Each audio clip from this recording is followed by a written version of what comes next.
હવે એને અમુક કન્ડિશન આપે. અમુક કન્ડિશન એટલે કે કદાચ મેં તમને એક ઉદાહરણ આપ્યું હશે કે જો તમારે કઈ વસ્તુ કરવાનું હોય એ તમારાથી નહીં થાય ને તો તમારે તમારા ઇમોશન સાથે રાખવાના.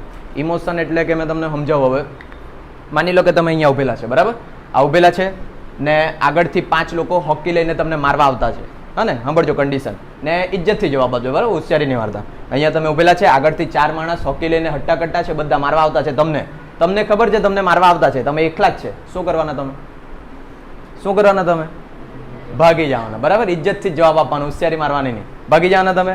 હવે માની લો કે તમે તમારા મમ્મી અને બેન સાથે જતા છે, બરાબર? પાછા એ લોકો જ આવતા છે પણ તમને નહીં, તમારા મમ્મી ને બેનને મારવા આવતા છે. હવે તમે શું કરો? મારીએ. ભલે માર ખાઈને મરી જાય પણ મારીએ. પડે વસ્તુ ખબર?